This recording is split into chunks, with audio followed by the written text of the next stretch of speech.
Hi, everybody. Welcome back to episode number 4. I can't believe it's episode number 4 yesterday already. It just seems like last week was episode number 3, but I guess there's a bit of truth to that. I'm Jarrod. For those of you who don't know me, I teach Jewish history at UNC Wilmington in North Carolina.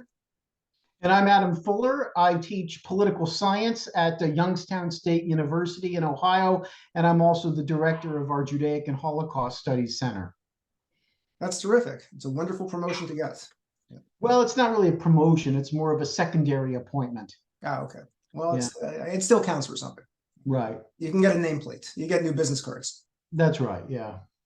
Yeah, I was alerted recently by Adam, actually, in the last hour that the good government of Justin Trudeau in Canada is now trying to regulate podcasts because, of course, on Canadian television and radio, Canadian content is mandatory. I forget what the percentage is, but it's pretty damn high, which is why I had to grow up watching shows like The Beachcombers and Danger Bay and Degrassi Junior High, but that was one that I actually did love. So apparently they're trying to impose that on podcasts now. Now, as far as I'm concerned, I constitute Canadian content. I'm Jarrod Informed Canadian content. I think that's sufficient. And we did have an authentic Canada dweller who still lives in Canada on our podcast last week, David Breitenberg. And if you haven't seen that one, I highly recommend it. I think it went off really well. Plus, I'm an honorary Canadian because I spent 1.5 years in Vancouver. Yeah, the board is still voting on that one. Right, yeah. Say, Adam, speaking of honorary membership in countries, I've noticed you have a new flag in the background. Yes, this is my dual loyalty flag that I have here. Binds the Old Glory American flag with the Israeli flag. And, from where I'm sitting, I only actually see 3 stars. Does that mean you're only loyal to 3 states? Well, there are actually 50 stars on there. You just can't see it. They're out of range. Okay, I guess I'll have to take your word. My hope is that the flag does not fall down in the middle of our show. That could have what do you have behind the flag? What's hidden behind door number 2? Blinds. Oh, okay. Well, that wouldn't be. You've seen the blinds in the previous 3 episodes. Okay.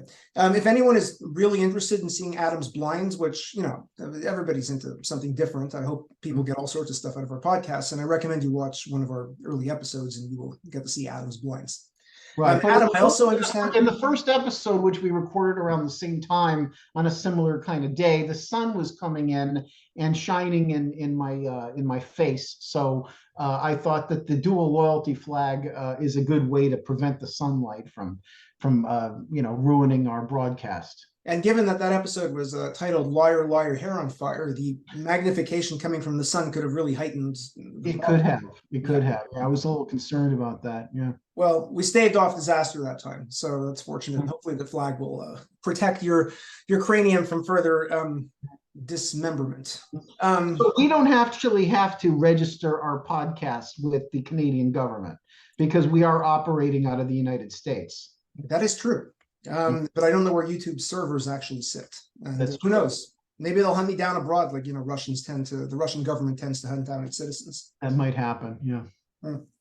Say, Adam, I've also heard that you purchased a new microphone that you were not able to actually get to work. I have a nice new microphone here, but I wasn't able to get it working for this particular episode. But we'll work on it, and hopefully by episode 5, we'll have a much better sound coming from me. And for the record, are you on a Macintosh or a PC? It's a Mac. Okay. Let the record show that Macs have issues with installing new hardware, and we can they're not supposed to. I think it has more to do with Zoom than with my computer. But I am not a partisan of Zoom, so I'm not going to, I have no comment on that. I would be. How much did you spend on that microphone? Well, some shekels. Some shekels. Okay. You couldn't get the Holocaust Studies program to pay for it? No. Oh, well, that's unfortunate. Okay, well, we have an exciting topic for today. Well, exciting, actually, it's more of a depressing topic, and very much in the news this week. For those who actually follow the Jewish news, the Rice LGBT, the principal Rice University LGBT club called Pride, decided to, perhaps forever or at least indefinitely, prevent any further collaboration with the campus Hillel. It's actually Houston Hillel, so I don't know if Hillel actually has a presence on Rice itself. It might be through Houston's Hillel. But they decided that they are no longer going to partner with Hillel for any sort of events. And they made multiple claims, but most of it has to do with Hillel's official Israel policy, which we can discuss in greater detail over the next 45 minutes or so.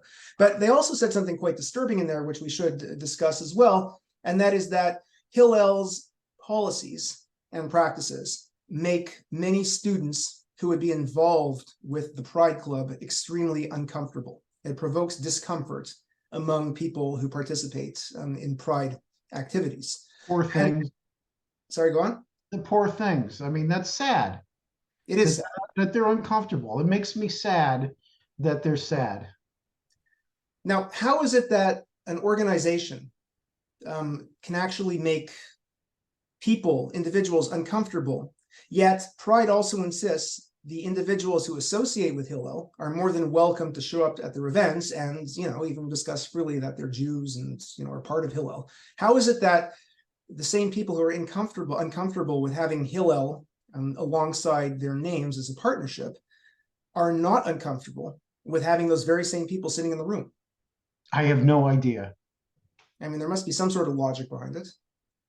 Well, I mean, I've learned that you very often can't use logic with people, right? The common sense is not so common anymore. But I can't really speak intelligently about stupid decisions. Yeah, so I looked up before we began Hillel's official Israel policy, and there are some various components to it, and I know that one of them has caused a great deal of uproar in the past, primarily among Jewish organizations on the left. To be perfectly honest, I don't even know why a non-Jewish organization would care about this. But in any case, their official Israel policy, and it's on their website, hillel.org. If you click on Israel policy, it really boils down to one sentence, and I'm reading it. Israel policy. Hillel is steadfastly committed to the support of Israel as a Jewish and democratic state with secure and recognized borders as a member of the family of nations. Where is the problem there? It's pro-Israel. I mean, doesn't that statement essentially embody the United Nations policy towards Israel? Well, you would think it would, but evidently they disagree with the United Nations. Okay, that's an interesting point. I mean, I've also heard it said in leftist circles that, when Jews say, well, Israel has the right to exist, a lot of people on the left reply by saying states don't have the right to exist, only people. But Palestine has the right to exist, they say. So how could Israel not have the right to exist if Palestine does? Yeah. So there's obviously a contradiction there. But even leaving Palestine aside for a section, I mean, the whole foundation of the UN is a recognized body of independent states or independent nation states, hence it's called the United Nations. Yet they nevertheless have a problem with the UN's official policy. As far as I'm concerned, and I think as far as international law is concerned, Israel within its 1949 borders is just as legitimate as any other state in the world. And it has the right to exist because the United Nations, as constituted, recognizes its right to exist. Well, I think they mean that there's no natural right for a state to exist, which is true. But, if you're going to attribute rights to a legalism, then they have no leg to stand on, because clearly, legally, Israel does have a right to exist and their sovereignty is accepted by the international community. Yeah. So, I don't know what they're talking about then, unless they mean there is no natural right to exist, in which case they're right. And in which case, then this would also have to be extended to Palestine. Well, it would have to be extended to every single member state in the United Nations. And if they want to, that's fine, right? Sure. It's fully, in a scholarly way, consistent to say that no state has a natural right to exist. There's no natural border or any divine right to rule over a territory. Sure, I have no problem with that, but they need to apply it consistently. Yeah. I mean, even for example, Russia's invasion of Ukraine, If they're going to be really consistent about it, well, Russia's an aggressor. Maybe Russia doesn't really have the right to exist either. But I've never heard it claimed that Russia should be fully dismembered. I've heard some people say that, yes, the ethnic national territories should be dismembered and, separated from Russia. But nobody has denied the right to Russian sovereignty. Even if Putinism is condemned, nobody is saying that Russia isn't the nation state of ethnic Russians. It's essentially accepted. Well, I think that they're talking about Israel being an artificial entity from their point of view.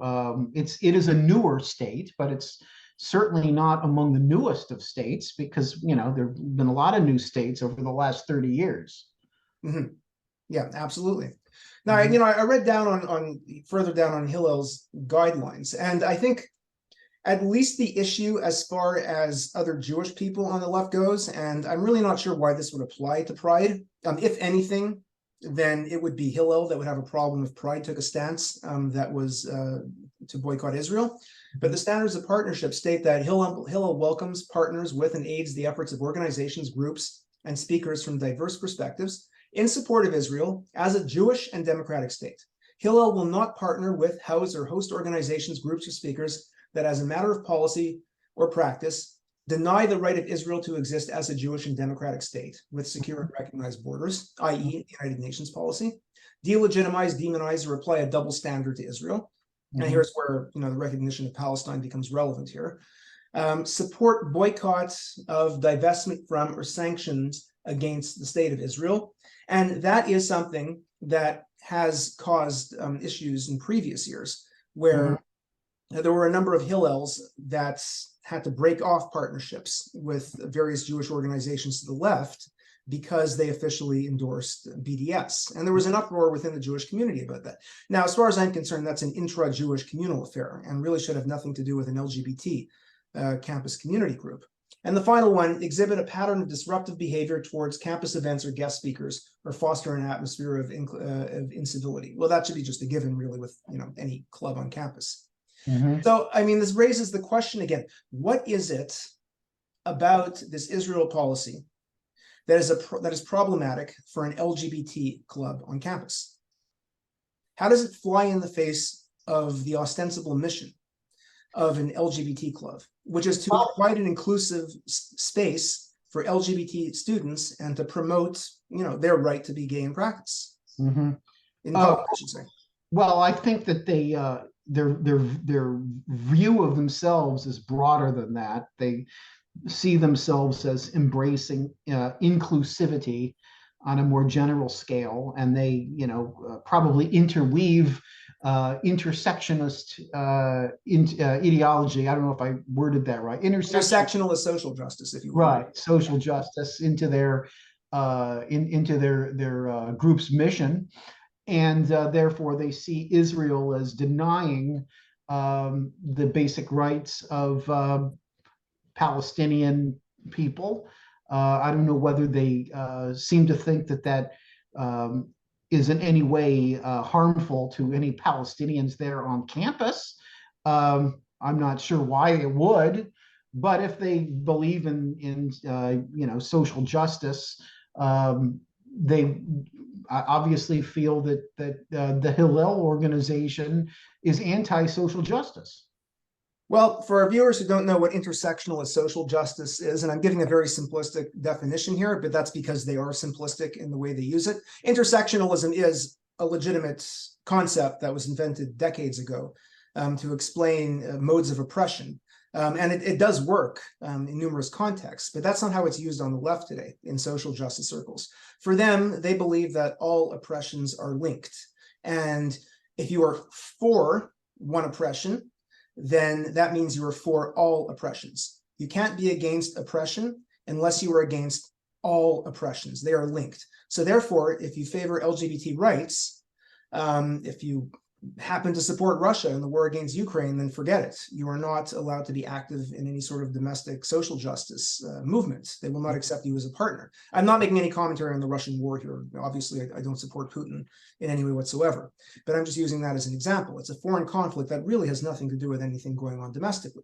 So in their minds, anyone who supports Israel is therefore against Palestinian rights. And if they're against Palestinian rights, that means they are in favor of oppression across the board. You can't be for gay rights if you're not for Palestinian rights.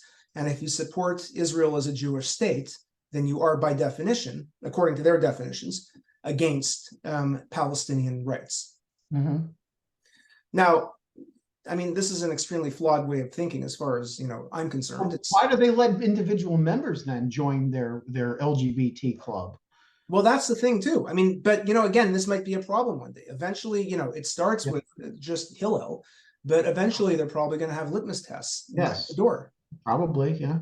What's stopping them, especially if the issue, as they claim it is making people in the group feel uncomfortable. Ostensibly, these people are being made to feel uncomfortable because the name Hillel International would be listed on some sort of marquee or some sort of brochure for an event that they're promoting, because they're collaborating together on promoting this event. But the name makes them uncomfortable to see that name on a brochure rather than actual card-carrying Zionists showing up in the room. That doesn't make any sense to me. It reminds me of when the Israeli Labor Party was kicked out of the International Organization of Labor Parties. They were no longer welcome belonging to them because they're a Zionist party, right?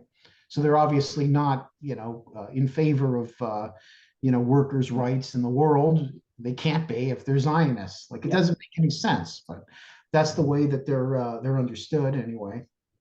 Yeah, that's the thing. I'd like to point out that intersectional social justice, as it is framed, is very much Marxist in origin, loosely speaking, or at least Marxist-Leninist, because the policy adopted by the Bolsheviks was quite simply that we're not going to fight against individual oppressions because all oppressions are linked. And when we do have our glorious revolution, then these oppressions will disappear. People are being oppressed by, let's say Islamic fundamentalist regimes, not a problem. Once we have our class revolution, the Muslims will be free. Jews are suffering anti-Semitism, not a problem. It's entirely due to the material conditions of capitalism. And once we eliminate capitalism, that won't be a problem anymore. So for the Bolsheviks, all oppressions, were very much linked. And if you lived in the Soviet Union, you had to come out in favor of abolishing every single oppression as it stood. And of course, I don't think they were actually concerned about LGBT rights, though. Actually, interestingly enough, the USSR was, I believe, the first state in the world to decriminalize homosexuality after the revolution. A short period of time, right? Stalin came to power and then reversed it. Same thing with abortion. So the Bolsheviks, notwithstanding their violent illiberalism, right? I mean, you fall into line or we're going to shoot you. They were actually very progressive in terms of the policies they had adopted in the 1920s. Easily one of the most progressive states, probably the most progressive states in the world. A lot of values that Western states eventually came to define, except they were enforcing it through violent illiberalism, which for all intents and purposes is the approach being adopted by the left today, in as much as it's possible to adopt such approach in a democratic society where you can't just go around rounding up and shooting people, at least for now. So it's very problematic here. And I think there's really two things that it comes down to, two possibilities with members feeling uncomfortable. Either one, they're feeling uncomfortable simply, it's not really them, it's the organization itself, because the word Hillel is there. And perhaps a lot of the people in there, because they simply don't want to be associated with a Jewish Zionist organization. Whether this is purely about Zionism or whether there's some anti-Semitism here, we'll leave that aside for the minute. And really, there's no way of knowing for sure. So it's really just, utter embarrassment. And their claim to be a progressive organization would be fully undermined by people who take such radicalism seriously by having the word Hillel next to their name in any sort of official sponsorship of an event. But I think equally likely, and perhaps they're both true, is that targeting an institution is just the first step. And the next step will be to actually target individuals. And we've already seen this with the Berkeley Law Clubs, where they've basically said, Berkeley Law Clubs that have nothing to do with Arabs, the Middle East, Muslims, Palestine, like the Berkeley Women's Law Club, the Berkeley LGBT Law Club, as far as I know. I don't know for sure if they signed on to it. But they made it clear they will not allow any, quote, Zionists to speak at any of their events. Now, they're not talking about people showing up to their events, at least not yet. But if you're a Zionist, you can't speak. Even if you're coming in there to speak about gay rights, and let's say, and the law in California, you're not going to be allowed to do that if you happen to be a Zionist. How do they know if someone's a Zionist? How are they going to find out? I don't know. I don't think that this policy from the LGBT club at Rice really rises to this level yet, but I suppose it might at some point. At the level that it is at now, I agree with you that it's wrong-headed, right? It doesn't make much sense. It's illogical. It's quite stupid on a lot of levels. I would say though that it's not anti-Semitic, and it's not a policy that I think is necessarily all that unusual, because say the Hillel itself has a similar policy that the LGBT club is actually reacting to in all this. Like, they will not work with any organization that promotes BDS, that supports BDS in any way, right? So Hillel has a litmus test on who they will sponsor events with or partner with in any way. The LGBT club is simply doing the same, applying a very similar kind of litmus test. Right, and that is a valid point, of course, because presumably if the LGBT club officially endorsed BDS, then Hillel would flatly refuse to partner with them as well. Right, At least they're not allowed to, according to the official Hillel guidelines. I should also point out that despite the national guidelines of Hillel, a lot of Hillels basically do their own thing, especially, if it's a smaller university. The Houston Hillel claims that, well, we don't really, enforce these Israel policies. They don't really have anything to do with us on the ground. I don't know how true that necessarily is, and I imagine that the Houston Hillel is a relatively large Hillel, so they're probably under the gaze of the national one in a way that, the Hillel at my university is not.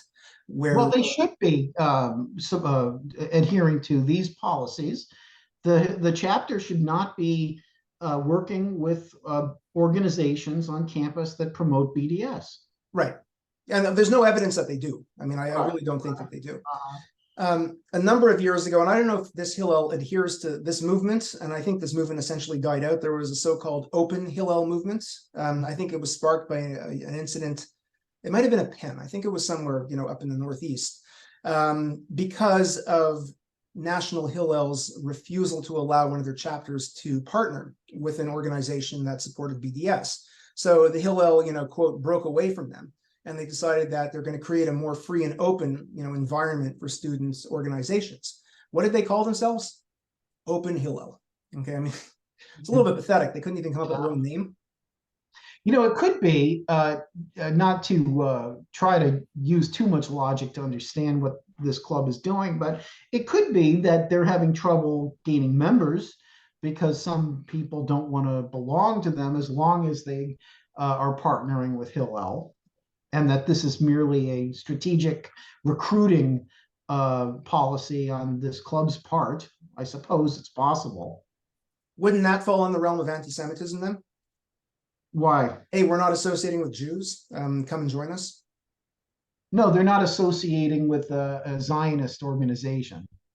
Okay. Now, here's where I have a problem. I mean, calling Hillel a Zionist organization is a bit reductionist. I mean, yeah, they're an organization that supports Zionism, but Hillel is, for all intents and purposes, with the exception of Chabad on some campuses, really the only student organization on campus. And I think, certainly I've worked on 2 different university campuses. I mean, Israel plays a very small role in their activities. And Israel advocacy plays virtually no role whatsoever. I mean, when Israel comes up, it's because they're advertising birthright. They're trying to get people to sign up for the trip. But there is no actual, what is claimed to happen in a movie such as Israelism, where there's actually Israel worship going on at their events. I don't know. I mean, I'm sure that that's true, that Hillel and Chabad, well, I know it's true. Hillel and Chabad are the 2 biggies when it comes to campus Jewish organizations, but other campuses do have other Jewish organizations. At YSU, we used to have the Club for Jewish Culture. We never had a Hillel, at least not since I've been around. And so the Club for Jewish Culture definitely did not have a Zionist policy. Is it possible you had a Club for Jewish Culture simply because there were not enough Jewish students to create a campus Hillel? That's basically the reason. Okay. So obviously, if there was a big enough community, it would have been Hillel. Yeah. Yeah. Probably. Yeah. So, I mean, Hillel, and if you look at their founding back in the 1920s under the auspices of B'nai B'rith, I mean, their original purpose was because Jews were, being excluded from, fraternities and other social clubs and campuses. So Jews needed their own space. And obviously, Zionism wouldn't have played much of a role in the 1920s, especially given that the American Jewish community at the time wasn't particularly Zionist. So this is clearly a post-independence policy that they've adopted, which has probably only been clarified in the last decade or so. I don't think this was much of an issue 10 or 15 years ago. I think, though, that Hillel needs to get used to it because a lot more of this is coming. And so, but what they're going through, though, here, or what they're beginning to go through, is really no different from, the kind of, marginalizing that happens to Christian clubs on campuses all the time for all kinds of reasons. If they really want to work with an organization that is pro-Zionist, work with the Christian clubs. I don't know. They probably don't have, at least these particular students don't have a lot to align with them on, but Christian clubs will be glad to. I have a feeling that Campus Crusade for Christ is more at odds with Pride's official guidelines than Hillel is. I'm sure that they are. Yeah, I'm just saying that there are friends to be found elsewhere on campus. Yeah, probably not on that issue, but on many others. So at the end of the day, if it is about Jews and not Zionism, go to the Christians and see how they respond. Well, I mean, look, I don't think that that the LGBT issue really is directly related to the mission of Hillel either.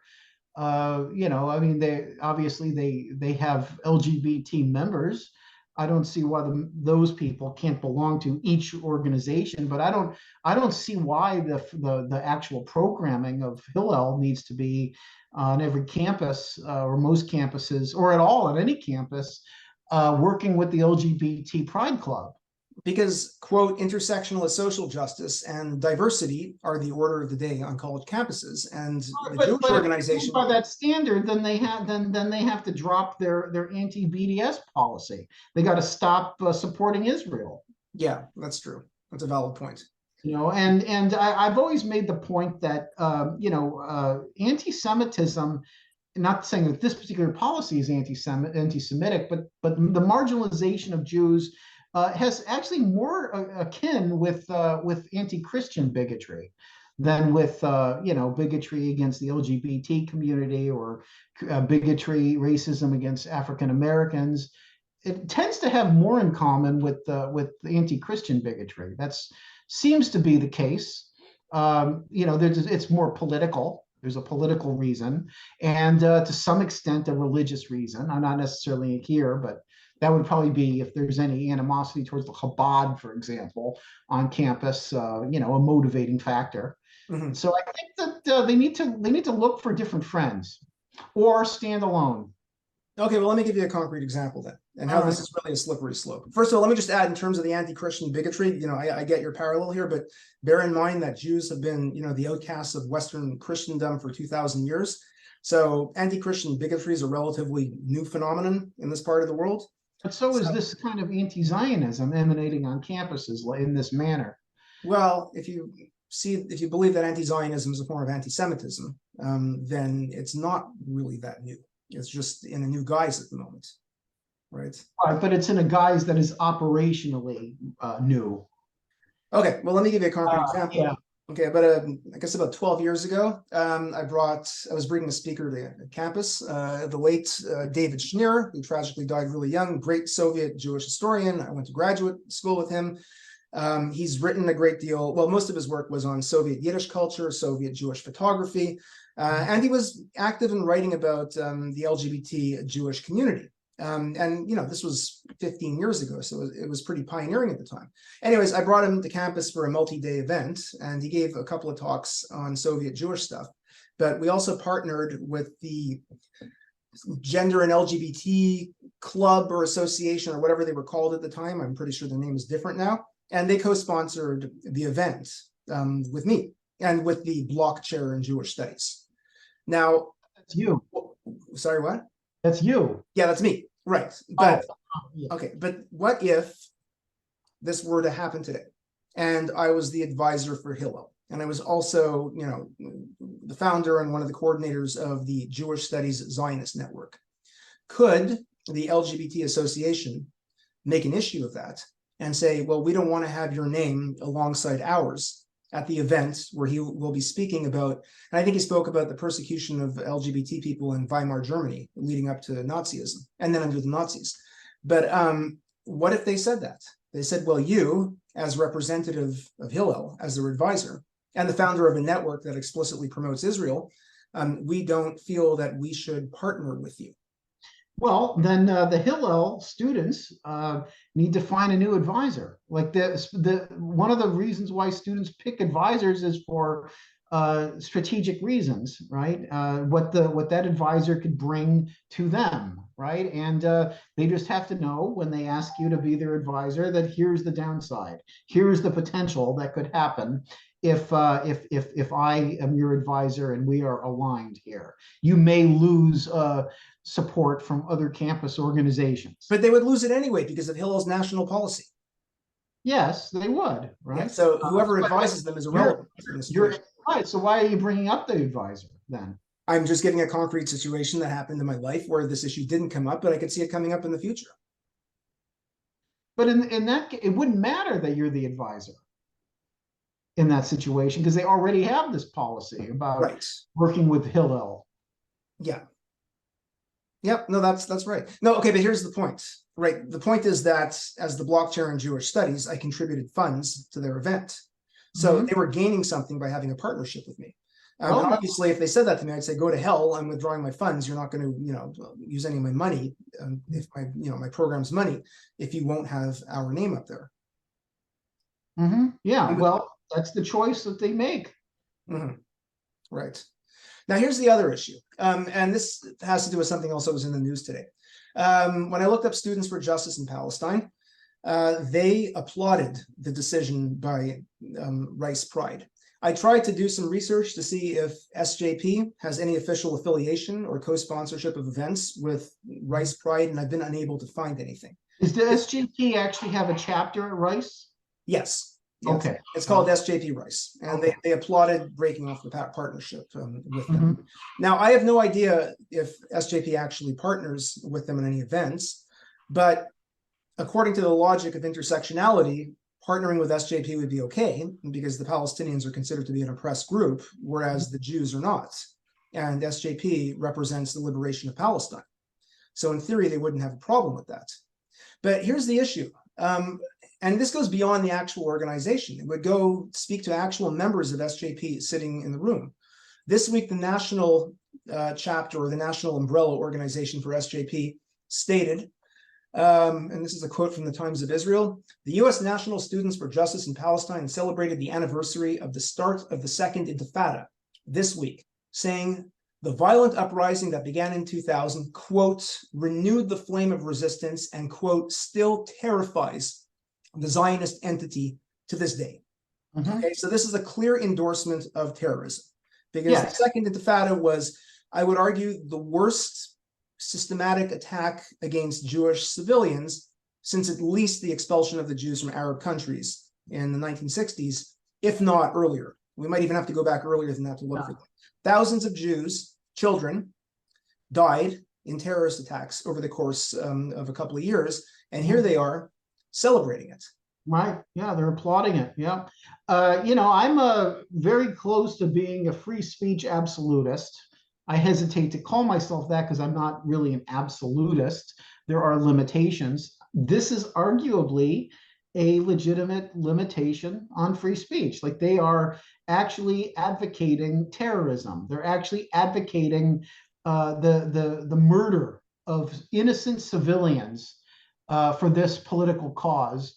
And therefore, I'm not sure if I would support them being permitted to actively run an organization on campuses anymore, if this is going to be their position. Now, here's the thing with SJP.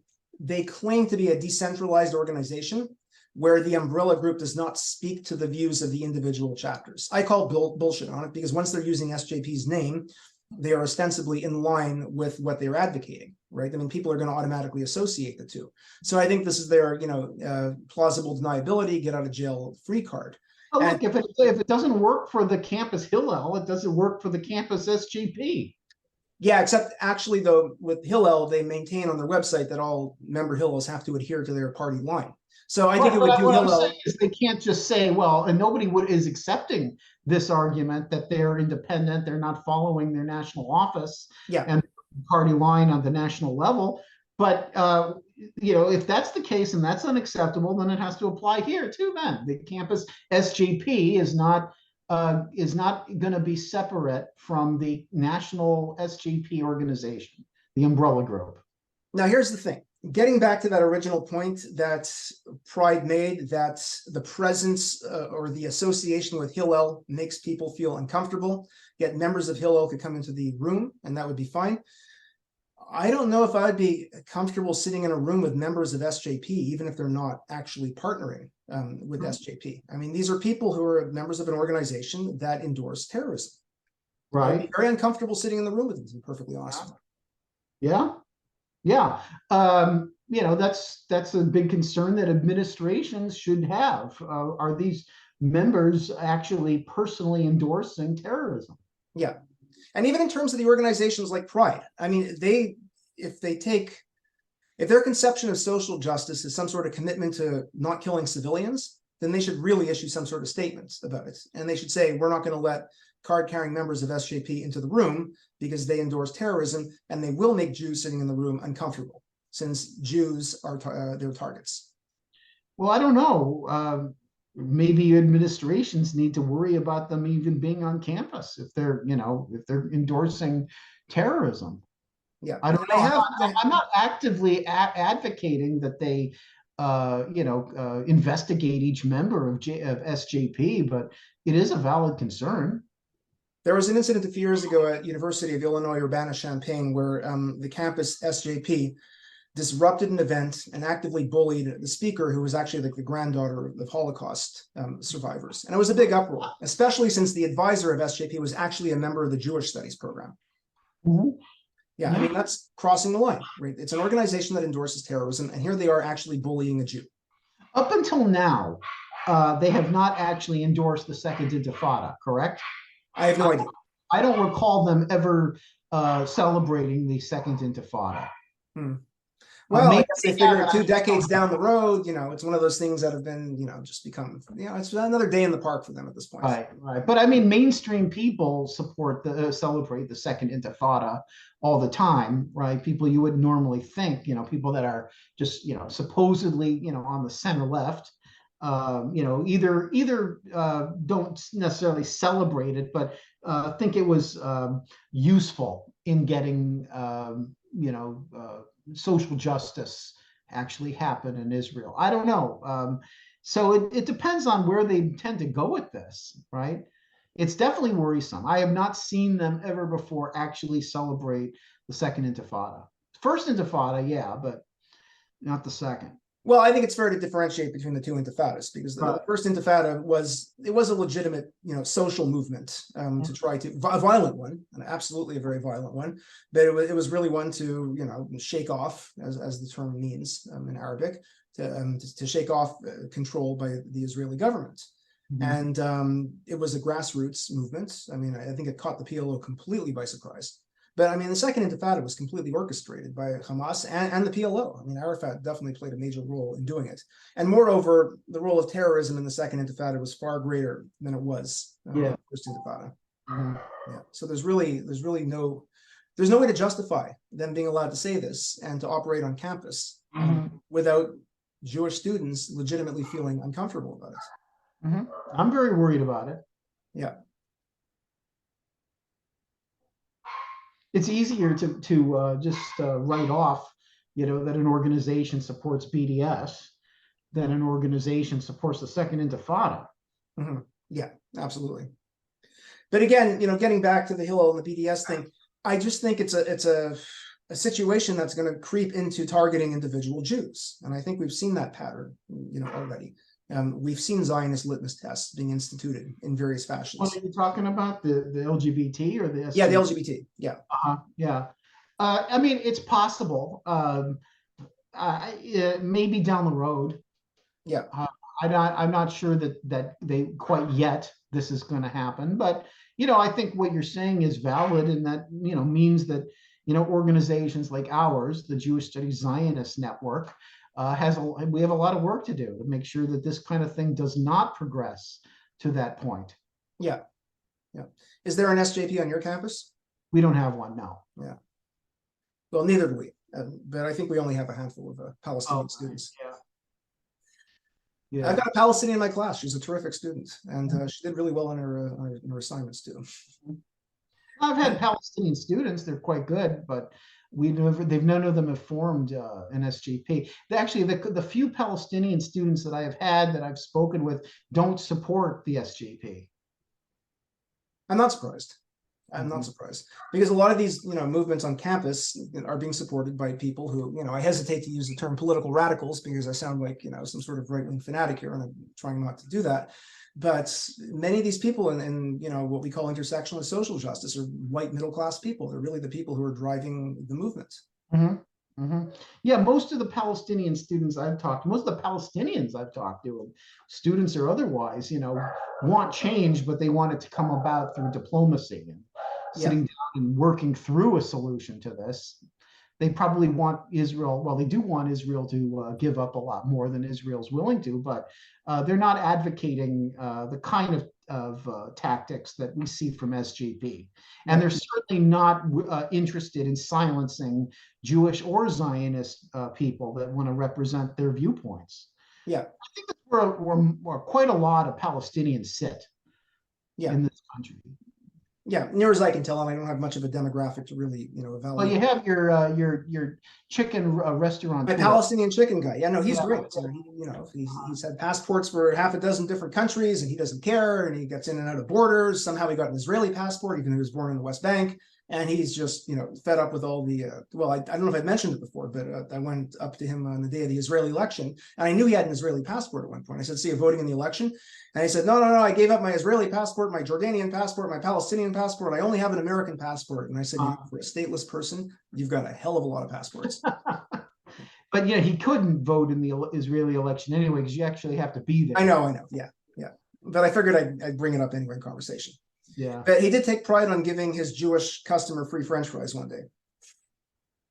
That was nice. So we have an ongoing relationship like that. And were the food not overpriced, I would be eating there more often than I do. Did you tell him that? I've suggested that the amount he charges for French fries is really not worth it. I think that's what prompted him to give me the free fries. He didn't call you stingy or anything, use any of the Jewish tropes? No, but someone I was with sort of did. And they said, "You're not Jewish, you're not allowed to say that." Right. Yeah, especially to a Palestinian. I mean, that's really the last person you're supposed to say something like that to. So they were all having a good laugh at the Jews' expense, and I was just sitting there nodding my head. But I got to post about it on Facebook afterwards. Oh, all right. So have we exhausted our topic? Is there anything else we want to throw out there regarding this? I think we have. Well, we basically both agree that it's bad, it stinks, and it is the sort of thing that we need to keep our eyes on in case something worse happens down the road, where individual students become targeted and have to pass litmus tests. But I would just I think our only disagreement is this particular policy, disassociating from the Hillel, I don't think is anti-Semitic operationally or in any kind of manner of intent. It's political, but it's not anti-Semitic. Okay, but what about what happened at Penn about a week and a half ago, where they had the quote Palestinian rights conference, which brought in all these Palestinian writers? Not that Mark Lamont Hill or Roger Waters really qualify as Palestinian writers, but they brought in a whole contingent of writers who actually promote violence against Jews, including Professor Mark Lamont Hill and Roger Waters. And while this conference was going on, and even the administration, they didn't cancel the event, academic freedom, et cetera, but they said we distance ourselves from some of the people and what they've said in the past. But while that conference was going on, or at least on the eve of the conference, the Hillel was attacked and was defaced with a swastika. Now, even though the word Palestine was not used in defacing Hillel, I find that a little bit too coincidental. Wasn't there a swastika at Rice yesterday from an athlete? Or am I thinking of a different university where this happened? But I could have I can't keep track of swastikas. Okay. I mean, they're everywhere. I remember I got an email from the administration a few years ago. I was coming back from a trip saying that a swastika was drawn in one of the bathrooms at my university. And at first I kind of flipped out about it. And then I realized, okay, it's a bathroom. People draw all sorts of things in the bathroom, and there were probably two penises next to it. So, drawing a swastika in the bathroom, reprehensible as that might be. Though, interestingly enough, in Curb Your Enthusiasm, Larry David is constantly not only drawing Hitler mustaches on magazine covers of every individual, he's also drawing swastikas left and right. I think Jews just kind of have an obsession with doing stuff like that. But, drawing a swastika on a Hillel is in a whole different league, especially if there is some sort of Palestinian rights event going on where participants have advocated the use of violence in freeing Palestine. By the way, that story is from 2017, and it was Rice. There was a swastika painted on a statue at the campus. Okay. I just want again with a statue, God knows who it came from and God knows what it means, right? It could have been a prank from a fraternity person or something. I don't know. It could have been a bunch of white supremacists who were just, using one of the myriad of symbols available to white supremacists. Not that that's a good thing or anything. I'm just saying that, this is not a specific thing targeting Jews, especially, even though by definition a swastika does mean. But I just saw this story yesterday and I thought it must have been promoted as a story because of what is going on at Rice. Right. He played years later when it wasn't relevant anymore. Right. So, but yeah, no, I agree with you that what's happening at UPenn with the Palestinian Rights Festival is very alarming. Yeah. So again, to get back to Hillel, and you seem to disagree with me on our conclusion here, but I think it needs to be seen in the wider context. And the wider context is to paint Jews and Jewish organizations, unless they pass some sort of explicit litmus test, as being reactionaries, right? I mean, you could argue that it might not be anti-Semitism, but if you're in the social justice left, and really most students on most campuses like to think of themselves as being left aligned, even if they haven't really explored, what all the issues are about. So no student organization, well, I mean, maybe Campus Crusade for Christ doesn't really. This is the problem with intersectionalist social justice ideology, that it's wrong. Like these issues don't overlap. Oh, it's complete junk. Absolutely. I'm not gonna just. But this is the consequence of that junk, right? When things just don't compute, and then these illogical policies end up happening. Yeah. And they're running into trouble. I think organizations need to make their decisions on who they partner with on the basis of which ones are actually going to support their own organizational mission. And they need to stop broadening the scope of their organizational mission beyond what it actually is. The point of Hillel is to promote Jews and Jewish culture and Jewish identity on university campuses, right? To celebrate their Jewishness, right? It's not to celebrate LGBT pride, right? Yes, but every Hillel I've ever seen has said we are creating a safe space for LGBT Jews to come and, Oh, well, for Jews then, right? They want to come and do that if they're LGBT Jews, right? But that's, what the key part of that identity is Jews, right? Right. Yeah. I don't know. I think for a lot of Hillel students, it's a problem because they don't want to be associated with reactionary politics, and it's going to force them to make a choice at some point. Well, then they're going to have to make a choice. Yeah. Start your own club, for LGBT Jews then. LGBT Jewish pride, something like that. Open Hillel LGBT plus. Exactly, something like that, right? They can make up their own. There are organizations already, I don't think on campuses, at least that I'm not aware of, but there are organizations for Jewish LGBTQ plus pride already. So start a chapter of become the first chapter, form your first chapter of one of these organizations on campus. Because clearly the LGBT club, at least at this particular campus, they don't want to have anything to do with you. Yeah. Well, sadly, you might be correct. I don't think it's a good solution, personally, because I think, splintering into multiple organizations, which is something Jews do quite well and have done, since the beginning of modernity. I don't think it actually serves the interests of the Jewish community, quite well. I mean, it's a given that in every small town, there's always one more synagogue than is necessary. Like the Jew on the desert island ends up having 2 synagogues because he'll never I would set have foot a in one bigger of them. problem with it if it was on an individual basis, that members people can't be members of both. I would have a much bigger problem with it than that. But co-sponsoring, events with Hillel, all right, if they don't want to work with Hillel anymore because of their official national policy, then fine. Yeah, I just think that it looks bad. And I think what's even worse than stopping to partner with them is, them making a public, ostentatious, promotion of this fact. It looks bad to some people, but it looks good to others, or they wouldn't be doing it.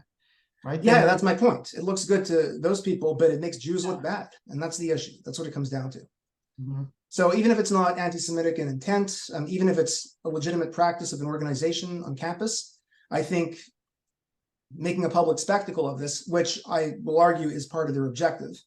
Well, it maybe makes Jews look bad, but it's wrong. That isn't true. We're not bad, right? It's not anything for the Hillel to be ashamed of. They should hold their heads up proudly, knowing that they are endorsing the right policy and celebrating their Jewish identity correctly by embracing Israel. Those students that are part of the council for that chapter of Hillel at Rice, they should be proud of themselves. I would like to shake their hands. Well, maybe if our podcast ever gets any funding, we can go on the road and we can go down to Rice and we could have a shake Hillel hands Yes, festival. I think it would be a good idea. Yeah. You'll have to buy a smaller microphone, one that could travel well for right. Yeah, I don't think that this one will work. But the flag can fold up, and I can just put that in my suitcase. Okay, well, that could work. Okay. Yeah. So stay tuned, and Adam and Jarrod might go on the road one day. There's all sorts of exciting places that we could go to in this. You should get like a bus, like the Partridge Family, and spray paint it, JSCN logo on it, and then have our faces kvetching with Jarrod and Adam, or Adam and I could see it, can't you? Sure, but rather than the Partridge Family, me being a Grateful Dead fan, being a Deadhead, I'd want a Grateful Dead bus where we hotboxing our way down the highway and having a good time along the road. And we can kvetch the whole way. Kvetch. You're supposed to work on your pronunciation. Kvetch. Mm-hmm. Okay, well, we're nearing the 50-minute mark, and I think we are going to sign off. I think this is a very important topic. Hopefully, in our next podcast, no promises at this point, we will be discussing Elon Musk and the anti-Semitism that keeps rearing its head on Twitter, which provoked a backlash from the Jewish community earlier this week. And hopefully we will have a guest on to discuss that. And we have different points of view on this. So if you want to see Jarrod and I, argue a bit more, debate this, look, that would be something to tune into. It'll be exciting, I promise you. And I'll get my Canadian flag up for next week. Yeah, you should do that. And if they actually make these, this is one final point I want to wrap up with. The accusation about Jews being having a dual loyalty. If that's the case, that it's unique to Jews to have this dual loyalty, why are these flags sold in so many different national combinations? Right, so you could get one with the American flag and the Israeli flag. You could get them with the Canadian flag and the Russian flag. Right, you could get any combination you want. I have a neighbor down the road, actually. I have a lapel pin whenever I go back to Poland sometimes that has the flag for the U.S. and Poland on there. A neighbor down the road actually has a Canadian-U.S. one. I tried to bond with him one day a couple of years ago, but he didn't seem very friendly. Maybe he came here to get away from Canadians. And then I don't know why he's advertising it. So we're not unique. That's the point. If the market shows that we're not unique, they sell these flags for. There's a demand for them for all kinds of different national combinations and lapel pins. Yeah, but the point is only anti-Semites, tend to focus on a flag like this. Right. Yeah. Because of the dual loyalty trope. Mm-hmm. But no, I wouldn't be embarrassed to hang a flag like that. I mean, I'm embarrassed to be an American, just for the record. But otherwise, yeah, I'd be totally fine with a flag like Would that. you wear an American flag on your backpack, trekking through Europe? Not under any circumstances whatsoever. I'd rather wear an Israeli flag. I'd feel much safer wearing an Israeli flag than an American flag. Well, when I lived in Canada for that short period of time, I wore my Americanness like a badge of honor. Yeah. I was not embarrassed about it at all. Nobody beat you up? No. I managed fine. Nobody called you liar, liar, hair on fire? Not that. I did get into some arguments and had some insults thrown my way, but I don't care. I wear it as a badge of honor, just as the Hillel at Rice should wear it as a badge of honor that they have been, cut off from organizations that don't agree with their mission. Yeah, but I think at the end of the day, it's very sad. Oh, of course it's sad. Yeah. Yeah. All right. Well, this is Adam and Jarrod signing off for episode 4. And we look forward. What are we going to call this? The New Hope? Episode 4, The New Hope? I don't know. At the end of the last episode, I said, hey, we don't have a title yet. The title will be forthcoming. We will come up with a title. We will work diligently over the next few days to ensure that we have a great title for this episode. So this is Jarrod and Adam signing off for episode 4.